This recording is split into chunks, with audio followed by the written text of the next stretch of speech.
The podcast represent for the youths them. Have a right so we share for reviews them. Have a mind and a voice so we use them. Tell me why them a try confuse them. And we a spread unity, spread love in your community. And that's just who we be. Yet still we face scrutiny. Make a choice, use your voice, share your thoughts and human rights. Make a choice, use your voice, share your thoughts and human rights. Hi, I'm Matthew and welcome back to the Just Tea podcast. Today I'm joined by Michaela Douglas and Kayla Wright. Today we're discussing the closing age exemption between the hosts that are closest in age, me being the youngest and Mind you, being the oldest. Anyways, let's start off our discussion by talking about what the closing age exemption really is. Oh, you want me to start? Okay, so in some states it's called the Romeo and Juliet law. Essentially what it does is remove the criminalization of sexual activity between minors who cannot consent but they're close in age. I think that's the simplest way I can put it. What about you guys? So basically the closing age exemption is exactly what Kayla said. It's basically consensual sex allowed between children that are basically ranging from age 14 to 17. Yeah, that's the specific sort of closing age exemption that JFJ argued for in its position paper on the matter. But we know that the current legislative framework in the Sexual Offences Act, actually Section 10, gives a outright prohibition of any sort of sexual acts between any person and a minor. So as long as a man is involved, that sexual act is prohibited. Right? We understand and that. For this context, we want that a minor is someone under 16, which Right. is in Jamaica the age of consent to sex. Right, and we understand the legislative framework that exists now, Section 10 of the Sexual Offences Act, Yep. which outlines two things. Firstly, the age of consent in Jamaica being 16, and secondly, prohibiting all sexual acts underneath that age. So it can be two minors who are having what we would consider consensual sex, as in two persons agreeing to have to interact sexually. Those persons would be criminalized under the current legislation. Even though we know the intention was to criminalize older predatory engagements with younger folk. But we understand that criminalization in and of itself has inherent issues, right? Yep. You want to talk about the issues that come with criminalization, Michaela? Yeah, some of the issue that comes with criminalization, as I said, the consent, the issue of consent, because where you have the child being under 16 and they consent to do their experiment with one another, they are basically, if caught, they're basically charged for the offense of rape. And in that sense, they're also, when they're charged and if they're convicted, they're now left in the criminal system experiencing other awful persons in the prisons, and they're basically subjected to an environment that is not within the era in which they can actually manage, simply because they are experimenting. I don't believe it should be a thing that basically criminalize minors for just wanting to experiment. Yeah. Right. Yeah, and that's not us saying that it's maybe a good thing for, let us say, 10-year-olds and 10-year-olds to have sex. We're not encouraging sexual behavior before the appropriate time, but what we are saying is the sort of guidance, child protection, the framework that exists under the CRC for protecting children would not encourage us, or it should not encourage the law to give as first instance, going through a penal system, right? And we can look at as well the amount of children that get sent to child diversion, because the justice system agrees. Yes. Maybe we shouldn't be sending 16-year-old children to jail for engaging consensual sex, right? But then the amount of cases that the CDP has to deal with that involve children who had consensual sex is overwhelming, and there are children with greater needs children who are maybe facing more serious penalties at law, Yep. that don't get access to those really important services because the bulk of cases that go to the CDP are about consensual sex. I think it's 62% of 62%? sexual offenses. Yeah. That's how I refer to child diversion. Yeah. Oh, sorry. Yeah. My Yeah, brain you're- is kind of sorry. Yeah, that's okay. Is it 62 or 42? It's 62. 62? Watch it on I wanted her to say that something. number. Remember, don't go too far. Yeah, I was Because just then about to it say, conflicts. don't go too Alright, you're doing deep you're in a doing child well. diversion. You're doing well, Yes. Kayla. Go on. Yeah. So pick up. Try to pick up. Yeah, Kayla. Yeah. Pick up from where then. Whoa. 62, yeah. It's a great conversation. Okay. Mm-hmm. Where are we now? 62%. Okay, so, and actually, as you talk about child diversion, 62% of cases referred to child diversion are sexual offense cases, and more than half of that are dealing with children under 16 who are engaging in sexual activity. Yeah. So It's this is not- something that's happening. It's happening. Yeah. So it's not something that you'll be like, okay, we're gonna pick on this area and then have a conversation about it, and it's not. It's basically coming from nowhere. It's coming from Yeah, somewhere. it is relevant. It's relevant and it's happening in our today's society. Yeah. I mean, we basically have the United Nations Convention on the Rights of the Child. Right. It basically explains that the rehabilitation method that is being used to the child should be proportionate to To the the offense that the Yes, child has committed. exactly. So, if in this sense, you're basically a party to that body, and you are going to put a child in prison simple for them committing an experiment. Mhm. Would that be considered as proportionate? Because when Mhm. you look at it, they are going to be subjected to a traumatizing situation, Mhm. simply because they're experimenting. We're not saying that what they're doing should be done, because we know the implication of early age sexual intercourse, right? But we are basically saying proportional measures should be taken, and is imprisonment one of the proportional measures? Yeah. Mm. So we'll look at the process of decriminalizing it now. Let's talk about the specific recommendation that JFJ has, Yeah. the 2-year gap. And it's not like a ultimate 2-year gap. The JFJ recommends that if there is consensual sex happening between minors at youngest 14 and Yeah. at oldest 17, Yep. right? If there's a 2-year age gap, it should be allowed, right? Yeah. So 14 and 16, 15 and 17, good. Yeah. And that is to prevent the sort of obviously predatory Mhm. interaction. So it's obviously predatory if a 16-year-old and a 10-year-old have a sexual interaction. Yeah. For sure. Obviously That's bad, predatory yeah. if 9-year-old and whatever, Mhm. right? And then if we even look at high school as well, like we Yeah. start high school at 11 and it Mhm. goes up to upper 6, which is 18, 19. We do realistically have to manage that type of relationship. You're Those are right, being Kayla. formed. You're right. But we cannot possibly criminalize, as you said earlier, Nicola, Mhm.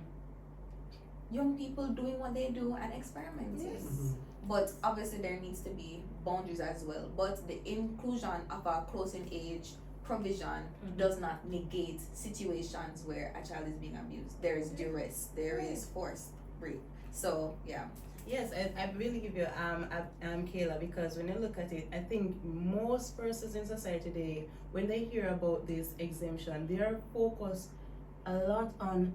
So does that mean that a 30-year-old man can actually have sex with my 15-year-old daughter? No, that's No, it not doesn't. what this exemption is about. It's simply. Closing age. That's what.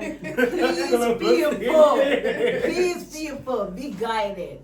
I understand that in today's society we use some big words and support and have our people thinking that, oh my God, our system is failing us, but please Yeah. be guided, right? So it's basically an exemption to the children and the minors that are actually engaging in consensual sex, to prevent them from actually going through the system and being criminalized for rape when they're actually consenting to have sex with each other. I want to also note that how it is now, the Section 10 provision on statutory rape disproportionately affects the boy in the situation Yes, as it well. does. Yeah, Yes, it does. So we have to kind of look into managing that as well Yeah. and think about the impact of that young boy now having to go through the criminal justice system and what that does to him. Yeah, it's true, because some will say no, It not happen, but I feel like they do give the boy a harsher time than the girls. We've seen cases where they do have consensual sex with each other, and it's still just the boy that's penalized. So Especially because of the framework of the act as well. Penile in the vagina. Yeah. That's how that type of sexual relation takes place according to the act. So the boy is made to be criminalized. Anyways. Yeah. Yeah, I even recall a situation in the news cycle recently, fairly recent, where a 13-year-old boy was charged for having sex with a 14-year-old girl. Yep. That's the sort of absurdist realities we want to avoid looking at legal reform. And we will look at the child protection framework largely, which is built in the main on the Convention on the Rights of the Child. We need to talk about how we nurture young children and how we guide their outlook on sexual behavior with a special focus on the increase in mental health the mental health crisis Jamaica has now, Yeah. and the increase in femicide rates, and how we treat the young man, right? It's not about us saying that men need to be cuddled and man, it's not about that. No. It's about forming healthy thoughts around sex, healthy thoughts around sex, autonomy, and exploration at a young age, right? There's a difference between you having a conversation with the girl and the boy saying, hey, this is what safe sex looks like, this is what consent looks like. These are the risks associated These are the risks associated with sex, and allowing them to make their own educated decision. Apart from you scaring them out of the education, because a person who's going through the criminal justice system for literally having sex is not going to be one that gravitates towards sex education, that gravitates towards safe sex and safe sexual practices. So we need to keep that in mind when we talk about what the legislative framework looks like. I think, playing devil's advocate for a little while, a great deal of people. Okay, let's start off with how Jamaicans think. Yeah. Mothers aren't comfortable with the idea of especially their daughters having like this blank check to go do whatever they want, right? In fact, they've been more comfortable with the idea of raising the age of consent to 18, right? So as to say to young children, hey, it's okay to have consensual sex, but when you reach the age, what's the problem with that? Doesn't that solve the problem? It doesn't. it doesn't. Why It not? doesn't. It doesn't. Because I want to even go back in history a little bit. Because the age of consent wasn't even always 16. It was changed to 16 back in 1988, but before that it was 14. Why? To combat teenage pregnancy. And that's the same argument being used again now to raise it to 18 because of teenage pregnancy. But it doesn't change the fact that early sexual initiation in Jamaica is 11. And it has been that way for years now. Data Raising the proven age it. of consent does not change that. It doesn't change the fact that we don't have relevant sexual information to make informed decisions around sex and our sexual health too. It doesn't matter. Raising the age of consent doesn't change the fact that the system itself is broken. Yeah, definitely. And I just want to chime in there and talk about how the popular culture informs our perceptions of sex, and especially the perceptions that young people have of sex, boys and girls. There is no sexual autonomy or pleasure for the young girl, right? Or there shouldn't be. There shouldn't be. You shouldn't be deriving pleasure from sex. The female orgasm is elusive and nobody knows what to get to, and it's not important and nobody cares, right? So sex isn't about for the young girl pleasure for them, but what a man can do to them. Yeah, you're right. You're right. Because in today's society, there are lots of girls that are now feeling very insecure and feeling very shunned and now are hiding to commit those acts, and then simply because they're feeling that it's something that is illegal, it's a crime. And so as a result of that, I do believe that there should be systems put in place to encourage young girls that it's not something that immoral and indecent. They should get the necessary protection that they do need. And I want to even say that as we advocate for the age of consent to remain at 16, or we advocate for a closing age provision, that doesn't mean that we're saying young people must have the green light for gallivant and have sex, but ensuring that they're not criminalized for, as you're saying, these natural experimentations, explorations, and so on. And we need to address root causes around like sexual health and reproductive health. Exactly. Because if you look at it really and truly, it's hypocritical in the great part, because you will likely have a situation where a young woman, let's say she's 28 or so, and she has a young teenage girl, right? The reason she is tempted and as a young teenage girl is because she had early sexual experiences herself, but she is so enraged, right? That her daughter is having early childhood sexual experiences. And it's not about like a double standard, it's about her understanding that there are consequences to that sort of young exposure, not wanting her child to go through it. But what we have to understand is the solution isn't cutting off sex at the head as this evil creature, but allowing us to guide our parents, guide our community members going on like raising a child takes a village, in understanding or allowing them to let's say grapple with sex and reproductive health as as both of you are saying, not a taboo, right? It's a real thing. Sex is gonna happen. How do you manage yourself? How do you deal with it? Right? That first instance for a parent cannot be to go to the courthouse, right? We can't treat teaching and learning as a vindictive process between parents and child. That sort of a thing needs to happen really ideally in the home. Yes, and this stigma and this rigid system push these acts on the ground because they're doing it and they're gonna do it in quiet. Yeah. And so they do end up now, simply because it's basically criminalized to have experiment with one another. They're not gonna go out and get the necessary resources to protect themselves, because when they do that, they're gonna hear that they're gonna be reported. Because the system is in place, basically it's an obligation to report those kind of instances. So this gonna be reported, they're gonna get in trouble, they're gonna feel this disgrace. Some of them don't come back to school because of that, But then because that also has issues with accessing healthcare as well, because if you're afraid now that because you've done this and it's been criminalized and you might get locked up, and I think the penalty is 15 years imprisonment for statutory rape? It's serious. No, you are deterred from seeking health care if you need it. So let's say you engage in sexual acts and a reality that you can pick up an STD. You are now deterred from seeking care. What happens? You get sick, the infection can even progress as well, and then you can pass it on to your child if you are pregnant. So you have to think about things like that, like the other implications of criminalizing close-in age sex. Exactly. And as you're speaking about people not going home, people not going to school rather, the main cause of absenteeism in lower school for young girls is pregnancy. It is teenage pregnancy, right? I think it's 49% of girls who drop out is because of teenage pregnancy.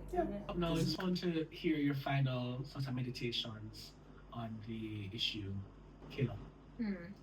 So I think I want to close by saying that, as we said earlier, close-in age and the conversations around young people having sex, it shouldn't be taboo. This is something that is happening and it's a relevant topic to talk about, because we think about the strain that are already on our justice system, how it disproportionately affect boys, and the fact that the considerations are not new and novel.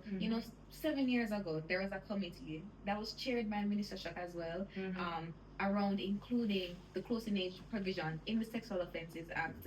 Of course those stalled, but now is our right time that they're reviewing the Child Diversion Act to bring it back to the fore.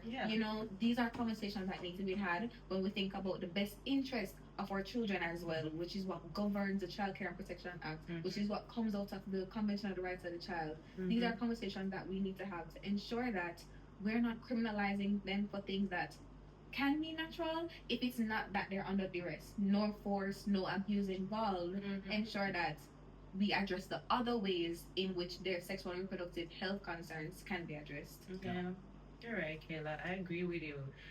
For me, I just want to ask these persons to ask themselves this question: are we doing enough? Listen clearly. Are we doing enough? Because when you look at it, our children are basically being oppressed in a system that is basically supposed to put their best interest at heart. And so, if you have a system where we basically say, we're protecting our children from being abused by adults, abused by predators, but at the end of the day, they are categorized in the same area as being rapists. Are we actually protecting them? I think not. So please think about it. Pretty serious topics covered here at today's episode. Yeah. I just wanted to thank you all for being here, and thanks for tuning in to the Just Tea podcast.